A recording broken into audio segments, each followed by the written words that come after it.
Hello student.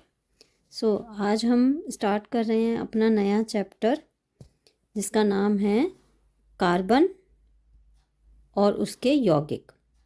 Carbon और उसके यौगिक। अब आप कहेंगे मैडम कार्बन ही क्यों लिया हमारे सिलेबस में? भाई कार्बन अपने आप में बहुत इम्पॉर्टेंट है। अभी तक चैप्टर 3 में हम पढ़ रहे थे धातु अधातु पढ़ रहे थे, तो हमने वहाँ पे पढ़ा था कि धातु कितनी इम्पॉर्टेंट हैं और अधातु में क्या गुण होते हैं। तो उनमें से ही एक अधातु हमारे पास है जिसे हम कार्बन कहते हैं। तो हम कार्बन के बारे में ही आज पढ़ेंगे। तो इसका संकेत क्या होता है? पहली बात होती है कि कार्बन, जैसे हम इसका नाम ले रहे हैं कार्बन, तो इसको हम किस संकेत से निरूपित करते हैं? तो बेटा का संकेत होता है सी। इसको हम सी से निरूपित करते हैं। जैसे कि हम हाइड्रोजन को H से निरूपित करते हैं, ऑक्सीजन को हम O से निरूपित करते हैं। तो इसी तरह से इसको C से, कार्बन को हम C संकेत से हम देखते हैं। तो C का परमाणु क्रमांक क्या है? C means carbon. कार्बन का परमाणु क्रमांक। परमाणु क्रमांक बराबर क्या होता है? ये हमने पढ़ा है कि परमाणु क्रमांक बराबर परमाणु में इलेक्ट्रॉन की संख्या, या फिर हम कहते हैं बराबर परमाणु में प्रोटॉन की संख्या कितनी होती है। तो एक कार्बन के परमाणु में इलेक्ट्रॉन की संख्या कितनी होती है? तो दैट मीन्स 6 होती है ना, 6 होती है। तो कार्बन का इलेक्ट्रॉनिक विन्यास क्या होगा? इलेक्ट्रॉनिक, यह आप पढ़ के आए हैं 9th क्लास में, है ना। इलेक्ट्रॉनिक विन्यास हम कहते हैं KLMN में विभाजित कर दें। इलेक्ट्रॉनिक विन्यास क्या होगा? तो KLMN हमने ऑर्बिट्स पढ़े हैं, उसमें कक्षाएं पढ़ी हैं, तो उसके अनुसार इसमें 6 हैं हमारे इलेक्ट्रॉन। तो पहली कक्षा में 2, दूसरी कक्षा में 4 होगा, 6, 4 और 2 6। तो इलेक्ट्रॉनिक विन्यास। अभी हम कार्बन के बारे में ही समझ लें कि कार्बन हम पढ़ने जा रहे हैं और इसकी प्रकृति कैसी है। भाई कार्बन की प्रकृति कैसी है? कैसी प्रकृति का है ये कार्बन जो है? कैसी प्रकृति का है? अधातु प्रकृति का है भाई, अधातु है। ये कोई धातु नहीं है। हमने पिछले चैप्टर में धातुएं पढ़ी थी, लेकिन यहाँ हम पढ़ रहे हैं अधातु के बारे में। फिर इसकी संयोजकता क्या होगी? कार्बन की संयोजकता। तो बेटा इसकी संयोजकता वो उससे ही निरूपित होगी जो इसके बाहर के ऑर्बिट में, कक्षा में जितने इलेक्ट्रॉन होंगे। तो बाहर की कक्षा में कितने इलेक्ट्रॉन है? 4। तो हम कहेंगे कि इसकी जो संयोजकता होगी वो होगी 4। अब ये नहीं समझ में आया कैसे मैडम? चलिए अभी समझाते हैं आपको। चलो एक हम इसका परमाणु बना लेते हैं। तो कार्बन का जो परमाणु है, ये रहा कार्बन का परमाणु। तो कार्बन के नाभिक में होते हैं प्रोटॉन और न्यूट्रॉन। प्रोटॉन की संख्या 6, न्यूट्रॉन की संख्या नहीं लिखने की ज़रूरत है, प्रोटॉन की लिख लेते हैं। और कैसा आवेश होता है प्रोटॉन पे? प्लस आवेश होता है। अब इसके बाहर जो होती हैं वो होती हैं हमारी कक्षाएं। नाभिक के बाहर कक्षाएं, ये बीच में नाभिक और फिर कक्षाएं।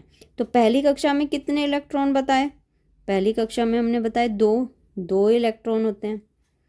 और दूसरी कक्षा में, दूसरी कक्षा है, दूसरी कक्षा में 4 इलेक्ट्रॉन। तो अब इसको इसीलिए हम, क्योंकि 4 इलेक्ट्रॉन बाहर हैं, इसलिए इसको चतुर्संयोजक भी कहते हैं। ये चतुर्संयोजक भी है क्योंकि 4 संयोजकता को प्रदर्शित करता है। इसको चतुर्संयोजक कहेंगे। साथ के साथ अब इसको हम कहेंगे कि अगर ये अष्टक नियम के अनुसार, अष्टक नियम जो है ये हमें बताता है, हमने उत्कृष्ट गैसों में भी पढ़ा है कि उत्कृष्ट गैसों में अष्टक नियम के अनुसार वो किसी से क्रिया नहीं करती। जैसे कि नियोन है, आर्गन है, ये क्रिया नहीं करती क्योंकि वो संतृप्त हैं। उनकी बाहर की कक्षाएं जो हैं वो संतृप्त हैं। लेकिन इसकी बाहर की कक्षा तो संतृप्त नहीं है, इसमें तो 4 हैं। कितना होना चाहिए? इसमें 8 होने चाहिए। तो 8 करने के लिए 4 इसको ना तो कोई देगा, क्योंकि इसको पूरा करने के लिए 8, 4 या तो इसको कोई दे दे या फिर ये अपने 4 किसी और को दे दे। तो ये दोनों ही काम नहीं कर सकता, क्योंकि बेटा 4 इलेक्ट्रॉन इसको कोई नहीं देगा। अगर किसी ने दे भी दिए तो इसका जो नाभिक है वो इनबैलेंस हो जाएगा, और ना ये किसी को 4 दे सकता। तो इसमें देने और लेने का तो कोई सवाल आता ही नहीं है, ना तो ये देगा और ना ये लेगा। हाँ, संयोजकता तो ये जरूर करेगा, ऐसा नहीं है कि संयोजकता नहीं करेगा, क्योंकि अपने आप को संतृप्त होने के लिए इधर उधर भागेगा, क्रियाएं करेगा, है ना। चलिए अभी आगे हम पढ़ते हैं, आगे हम इसके बारे में अभी समझते हैं कि कैसे करेगा फिर ये। देखिए, तो हम इसमें पहले ये यहाँ पढ़ लें कि कार्बन एवं उसके यौगिक। कार्बन एक सार्वभौमिक तत्व है। सार्वभौमिक हर जगह मिलने वाला तत्व है बेटा, हर जगह मिलता है। आप देखो, आप अपने खाने में भी आप देखते हो कार्बोहाइड्रेट, प्रोटीन, उनमें भी कार्बन होता है। आपके पास कागज़ है जिसमें आप पढ़ रहे हो, बुक है, उसमें भी कार्बन है। आपके कपड़ों में भी कार्बन है, आपकी बॉडी में भी कार्बन है। आपके बाहर एटमॉस्फेयर में भी देखिए, आप देख रहे हैं एटमॉस्फेयर में कितना 0.03% एटमॉस्फेयर में कार्बन डाइऑक्साइड होती है।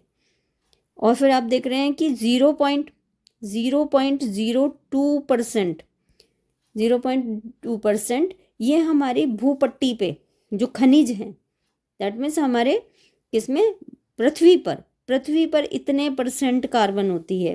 क्योंकि कार्बन जो है हमारी पृथ्वी पर जो भूपट्टी है खनिज के रूप में भी मिलती है।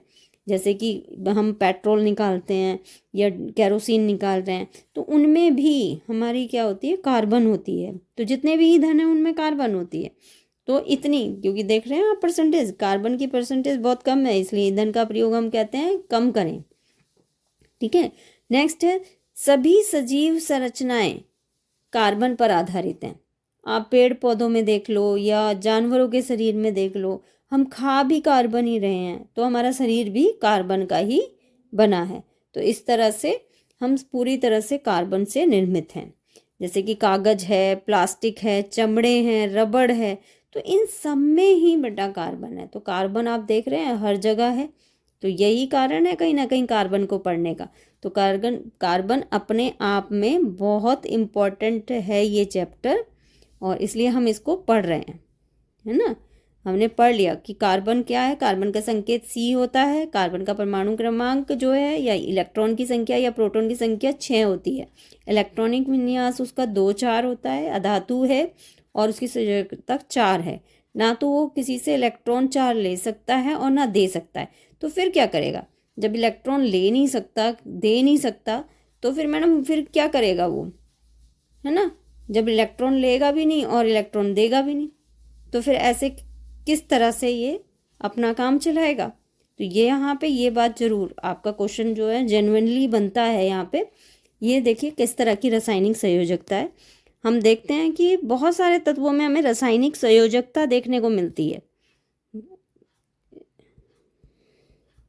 रासायनिक संयोजकता अभी पिछले चैप्टर में ही हमने रासायनिक संयोजकता पढ़ी है, आयनिक यौगिक बनाए हैं। तो हमने 2 तरह की रासायनिक संयोजकता पढ़ ली। एक तो बेटे हमने विद्युत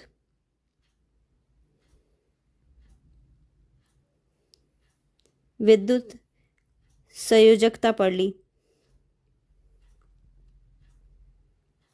विद्युत संयोजकता जिससे क्या बनते हैं, हमारे आयनिक यौगिक बनते हैं। हमने आयनिक यौगिक पिछले चैप्टर में पढ़े हैं कि आयनिक यौगिक कौन से होते हैं, है ना। आयनिक यौगिक ये क्या करते हैं, विद्युत संयोजकता से जब ये जुड़ते हैं तो ये एक बंध बनाते हैं जिसे हम आयोनिक बंध कहते हैं। विद्युत संयोजी बंध भी कहते हैं इसको हम, या फिर हम कहते हैं आयोनिक बॉन्ड बनाते हैं। आयोनिक बॉन्ड बनाते हैं। अब मैं एग्जांपल दूंगी तो आपको बिल्कुल समझ में आ जाएगा। हमने इसमें एग्जांपल के फॉर्म में हम कर सकते हैं सोडियम। देखिए हम सोडियम कर सकते हैं कि सोडियम क्लोराइड का हमने एग्जांपल किया भी है वहाँ पे, कि सोडियम क्लोराइड जो है वो आयनिक संयोजकता को रिप्रेजेंट करता है। क्योंकि Na+ का और क्लोरीन माइनस का, और दोनों मिलके क्या बनाते हैं, NaCl। तो ये हमारा आयनिक संयोजक था, ये हमने पिछले चैप्टर में पढ़े हैं। तो ये क्या बन गया, सोडियम क्लोराइड बन गया। सोडियम क्लोराइड कैसा यौगिक है, आयनिक यौगिक है। और हमने पढ़ा है आयनिक यौगिक कैसे होते हैं, ठोस होते हैं, ठोस होते हैं। और ठोस जैसे कि सॉल्ट है, नमक को ध्यान में रख लो कि इसकी अवस्था कैसी होती है, ठोस होती है। घुलनशील होते हैं, लेकिन किस में, जल में घुलनशील होते हैं, कार्बनिक में घुलनशील नहीं होते हैं। और विद्युत के कुचालक होते हैं, लेकिन घुलित अवस्था में विद्युत को पास कर भी देते हैं। और इनके गलनांक और क्वंथनांक बहुत उच्च होते हैं, ये हम पिछले चैप्टर में पढ़ के आए हैं। दूसरे जो रासायनिक संयोजकता है, इसको हम कहते हैं बेटा सहसंयोजक बंध। सहसंयोजी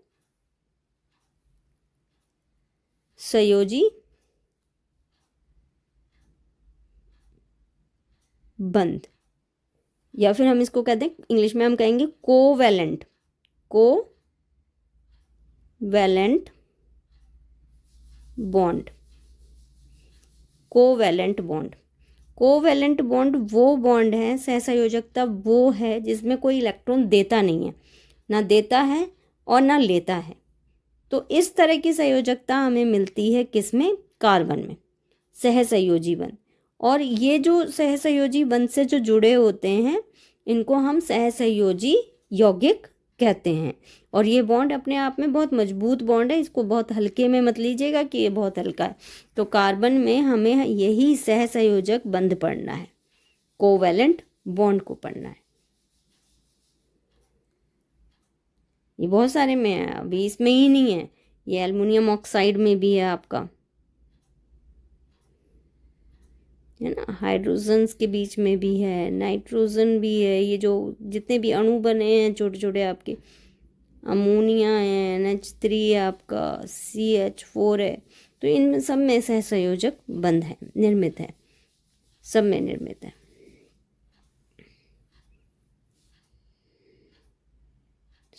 कार्बन में सहसंयोजी अबंध। चलिए अब इसको पहले पढ़ लेते हैं हम कि क्या है ये। देखिए, कार्बन में सहसंयोजी अबंध बनते हैं। अभी हमने कहा कि कार्बन में सहसंयोजी बंध बनेंगे, ना तो विद्युत संयोजी बनेंगे। और विद्युत संयोजी क्यों नहीं बन सकते, क्योंकि वो ना तो अपने चारों का त्याग करता है और ना ही 4 इलेक्ट्रॉन वो ले सकता है। तो कार्बन का परमाणु संख्या क्रमांक 6 होता है, ये भी हमने पढ़ लिया। इलेक्ट्रॉनिक विन्यास कितना होता है, 2 और 4 होता है। ये उत्कृष्ट गैस विन्यास को प्राप्त करने के लिए कार्बन परमाणु को क्या करना पड़ेगा, उत्कृष्ट का मतलब होता है बेटा कि उत्कृष्ट हमारी कौन सी गैसेस हैं, उत्कृष्ट हमारी होती हैं जैसे हीलियम, हीलियम में, या फिर नियोन है, आर्गन है। तो ये हमारी उत्कृष्ट गैसें होती हैं।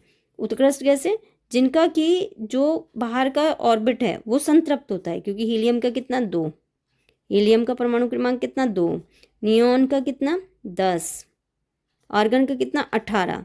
तो इनकी बाहर की जो ऑर्बिट है, जो कक्षा है, वो अपने आप में संतृप्त होती है। और हर एक परमाणु यही चाहता है कि इनकी तरह संतृप्त हो, लेकिन नहीं होता। जैसे कि कार्बन नहीं होता, अभी हमने बताया कार्बन के बाहर कितने इलेक्ट्रॉन, 4 इलेक्ट्रॉन, है ना। अब 4 इलेक्ट्रॉन संतृप्त नहीं है, 8 होने चाहिए, तो इसको तो 4 चाहिए। अब इसको 4 कोई देने को भी तैयार नहीं है और लेने को भी तैयार नहीं है। देखिए पहली चीज़ लिखी हुई है, इलेक्ट्रॉन प्राप्त कर सकता है, परंतु नाभिक के लिए 4 अतिरिक्त इलेक्ट्रॉन धारण करना कठिन है। प्राप्त तो कर सकता है, लेकिन प्राप्त करना बहुत कठिन है, और ये इम्पॉसिबल है, कठिन ही नहीं है बेटा, ये इम्पॉसिबल है, ये कर ही नहीं सकता। इलेक्ट्रॉन छोड़ सकता है, परंतु इसके लिए अत्यंत ऊर्जा की आवश्यकता है। मतलब इतनी ऊर्जा देनी पड़ेगी इनमें से इलेक्ट्रॉन, इन 4 इलेक्ट्रॉन्स को निकालने के लिए बहुत ज़्यादा, अति की हमें ऊर्जा देनी पड़ेगी। तो ये भी चीज़ हमारी दोनों ही असंभव है। सो नेक्स्ट, इस प्रकार कार्बन के परमाणु के लिए 4 इलेक्ट्रॉन प्राप्त करना और खो देना अत्यंत कठिन है, असंभव है बेटा। अत्यंत कठिन का मतलब होता है संभव ही है, बहुत रेयर केस में ऐसा होगा, अपवाद ही हो सकता है, वैसे नॉर्मली हम नहीं कहते। कार्बन परमाणु उत्कृष्ट गैसीय विन्यास, उत्कृष्ट गैसीय विन्यास मैंने बता दिया। उत्कृष्ट कौन सी गैसें हैं? जिनके की कक्षाएं जो हैं वो संतृप्त होती हैं, उसको पाना चाहता है, उस विन्यास को पाना चाहता है। परमाणु के साथ संयोजकता इलेक्ट्रॉन की साझेदारी करके प्राप्त करता है। तो साझेदारी जहाँ होगी वहाँ सह संयोजक बंध बनेगा। हमने कहा कि कार्बन क्या करता है?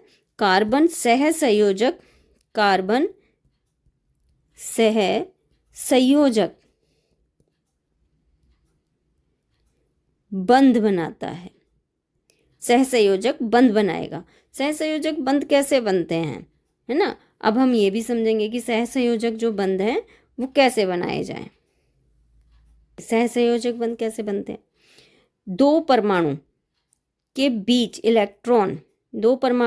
बीच इलेक्ट्रॉन के एक युग्मक की साझेदारी के बनने वाले अबंध सहसंयोजक बंध कहलाते हैं। ठीक है, अब ये एक इलेक्ट्रॉन क्या है, चलो एक एग्जांपल ले लेते हैं। जैसे कि हाइड्रोजन क्या है बेटा? हाइड्रोजन परमाणु तो है नहीं, क्योंकि 2 हैं हाइड्रोजन इसमें। ये क्या है? हाइड्रोजन अणु है, अणु। हाइड्रोजन अणु का निर्माण कैसे हुआ है? निर्माण कैसे हुआ? देखो, हाइड्रोजन के बाहर की कक्षा में कितने इलेक्ट्रॉन? हाइड्रोजन की बाहर की कक्षा में 1 इलेक्ट्रॉन, 1 हो गया। और दूसरा हाइड्रोजन का परमाणु है, इसकी भी बाहर की कक्षा में कितने? 1 इलेक्ट्रॉन। और संतृप्त होने के लिए अगर हम KLMN ले लें तो संतृप्त होने के लिए पहली कक्षा में कितने होने चाहिए? 2 होने चाहिए। तो 2 इलेक्ट्रॉन भी पूरे नहीं हो रहे, तो हाइड्रोजन को क्या चाहिए? 1 इलेक्ट्रॉन चाहिए।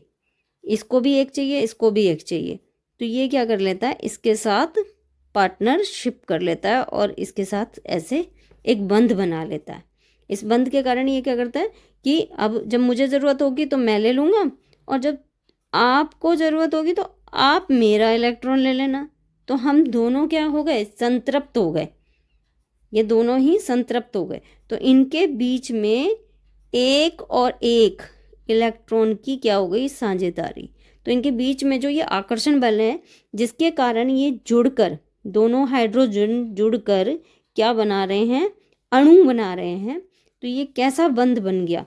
इनमें एक एकल सहसंयोजक बंध बन गया।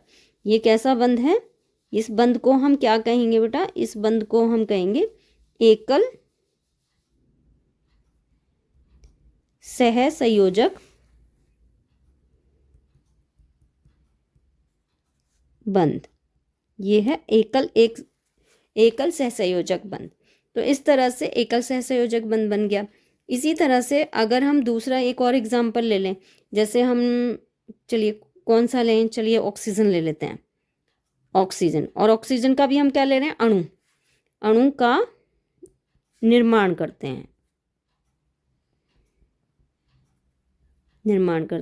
तो ऑक्सीजन का हमें पता है कि ऑक्सीजन का परमाणु क्रमांक कितना? 8। इलेक्ट्रॉनिक विन्यास कितना बेटा? 2 और 6। तो बाहर के जो कक्षा है उसमें कितने इलेक्ट्रॉन? बाहर की कक्षा में हो गए, बाहर की कक्षा में कितने इलेक्ट्रॉन हो गए? 6 इलेक्ट्रॉन। तो ऑक्सीजन का एक परमाणु जो है उसकी बाहर की कक्षा में ये हो गए हमारे 6 इलेक्ट्रॉन। और ये दूसरा परमाणु है, इसकी भी कक्षा में क्या हो गए? 6 हो गए। अब इसे ज़रूरत कितने की है भाई? इसे 8 बनाने के लिए 2 की ज़रूरत है। तो ये इसके 2 से क्या कर लेगा? साझेदारी कर लेगा, और ये इसके 2 से साझेदारी कर लेगा, है ना? तो इस तरह से एक दूसरे से साझेदारी कर लेंगे, और ये जो बंध बना ये 2-2 इलेक्ट्रॉन का बना। तो ऑक्सीजन के बीच दो दो इलेक्ट्रॉन का ये बंध बना, तब ये हमारा एक अणु बना, और इस बंध को हम कहेंगे द्विसहसंयोजक।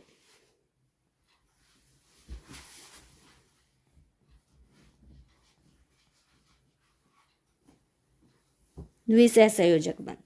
तो इस तरह से ये हमारा द्विसहसंयोजक बंध हो गया, है ना। आई थिंक समझ में आ रहा होगा बेटा। चलो एक और एग्जाम्पल लें फिर इसके लिए। चलिए एक और एग्जाम्पल ले लेते हैं, उससे समझ लेते हैं, ठीक है। इसी तरह से हम ले लेते हैं नाइट्रोजन का।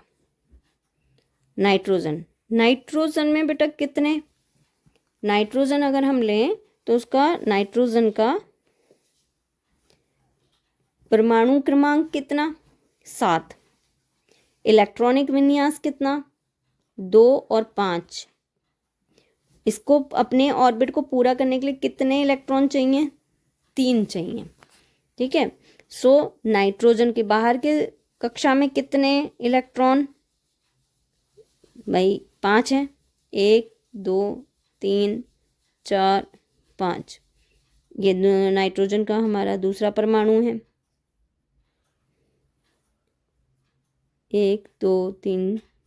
अब क्या है, 3 चाहिए, तो ये इसके 3 ले लेगा और इससे साझेदारी कर लेगा, पार्टनरशिप, और ये इसके 3 ले लेगा, इससे पार्टनरशिप कर लेगा। ये बेटा बिल्कुल वैसी ही बात हो रही है कि 2 भाई हैं और अलग अलग सेक्शन में हैं और उनके पास किताबें एक ही होती है। तो अगर किताब एक है तो जब उस सेक्शन में उसका पीरियड होगा हिंदी का, तो वो हिंदी की किताब अपने दूसरे भाई से ले जाएगा, है ना। तो वो क्या कर रहे हैं, दोनों भाई एक ही क्लास में होने के वजह से वो साझेदारी कर रहे हैं, एक ही बुक की साझेदारी कर रहे हैं। जब उसको ज़रूरत होती है तो वो ले लेता है, जब उसको ज़रूरत होती है तो वो ले लेता है। तो इस तरह से यहाँ पे हम साझेदारी देख रहे हैं। तो यहाँ कितने इलेक्ट्रॉनों की साझेदारी देखी जा रही है, यहाँ पे 3 इलेक्ट्रॉनों की साझेदारी देख रहे हैं हम, तब हमारी N2 गैस बनी है।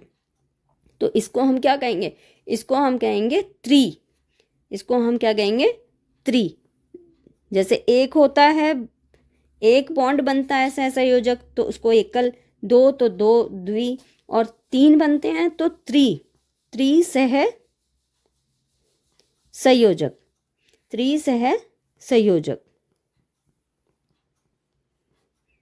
अबंध भी कहते हैं, अबंध या बंध, ठीक है, अबंध या बंध कहा जाता है। तो अगर इसमें इससे ज़्यादा होते हैं तो बहु भी कह सकते हैं, बहु सहसंयोजक बंध। तो इस तरह से इनकी क्या हो रही है, साझेदारी। ये कौन सा वो है, सहसंयोजक बंध है। अब सहसंयोजक जो बंध होते हैं बेटा, इसकी हम क्या विशेषता इसकी होगी, क्या विशेषता है। जैसे हमने आयनिक की भी विशेषताएं पढ़ी थी कि आयनिक जो होते हैं उनकी क्या विशेषता होती है, वो ठोस होते हैं, उनके गलनांक क्वथनांक अधिक होते हैं, है ना। अब यहाँ पे पढ़ रहे हैं, देखिए इनकी विशेषता क्या है, सहसंयोजी यौगिकों के क्वथनांक व गलनांक कम होते हैं। आयनिक के क्या बताए थे, अधिक होते हैं। आयनिक जैसे कि आयनिक कौन से थे, जैसे कि सोडियम क्लोराइड, ये क्या था, आयनिक यौगिक। तो आयनिक यौगिकों के जो होते हैं वो अधिक होते हैं, लेकिन यहाँ पे क्या हो रहा है, कम होते हैं। क्यों होते हैं कम, देखिए इसके साथ, क्योंकि इनके बीच अंतराण्विक बल कम होता है। इनके बीच अंतराण्विक बल जो है वो कम होता है। तो बेटा इसमें जो बल है ना, बल ऐसे मत लगाना कि इनके बीच का जो बॉन्ड है कमज़ोर है, ठीक है। बल किसके होता है कि इसका जो एक अणु है और दूसरा अणु है उसके बीच में जो बल है वो कम होता है, अणु H2 होता है, ठीक है। मतलब इनमें सहसंयोजक जो बंध है ना, वो कमजोर मत समझ लीजिएगा कि सहसंयोजक बंध जो है वो कम है। इनमें 2 H2 और H2 जो जुड़े होते हैं वो कमजोर होता है। ये वाला जो बॉन्ड होता है ये कमजोर होता है, कम होता है इनमें आणविक बल। लेकिन जो हाइड्रोजन और हाइड्रोजन के बीच में, क्योंकि इसमें 2 परमाणु हैं, हाइड्रोजन और हाइड्रोजन के बीच में कौन सा बॉन्ड है, यहाँ पे सहसंयोजी कोवैलेंट बॉन्ड है, ये अधिक होता है बेटा। ये बॉन्ड जो है बहुत मजबूत होता है। तो इसको मत समझ लीजिएगा कि इसको कम बोला जा रहा है। अणुओं के बीच में देखिए यहाँ पे लिखा है अणु का मतलब होता है अणु, अणुओं के बीच में जो बल होता है वो कम होता है। ठीक है, आई थिंक समझ रहे होंगे। सामान्य यह अणु विद्युत के कुचालक होते हैं। जैसे आयनिक में हमने पढ़ा था कि ये विद्युत के क्या होते हैं, कुचालक होते हैं, ये भी विद्युत के क्या होते हैं, कुचालक होते हैं, है ना। लेकिन ये तो जल में घुल के क्या हो जाते हैं, सुचालक हो जाते हैं। लेकिन सहसंयोजक बंध वाले जो हमारे यौगिक होंगे, सहसंयोजी अमंद यौगिक जो होंगे, वो विद्युत के कुचालक होंगे। क्यों होंगे? क्योंकि आवेशित कण नहीं बनते, इनमें कोई आवेशित कण नहीं बनते। इसलिए जब ये ठोस अवस्था में होते हैं तो दोनों ही कुचालक हैं। लेकिन जो हमारे आयनिक यौगिक होते हैं वो पानी में घुल के आयन देते हैं। जैसे सोडियम अलग चला जाएगा, सोडियम Na बना लेगा, क्लोरीन प्लस का माइनस का बना लेगा क्लोराइड, तो वो क्या हो जाएंगे, अपने आयंस में टूट जाएंगे। और जब वो अपने आयंस में टूटेंगे ना, तो उसमें से विद्युत पास हो सकती है, तो वो सुचालक हो जाएंगे। लेकिन जैसे हाइड्रोजन है, ऑक्सीजन है, नाइट्रोजन अभी हमने पढ़ा है, तो ये जो है ये हमारे विद्युत के क्या होंगे, कुचालक होंगे। तो यहाँ तक मुझे लगता है आपको समझ में आ गया होगा बेटा, है ना। तो बस आज के लिए इतना ही।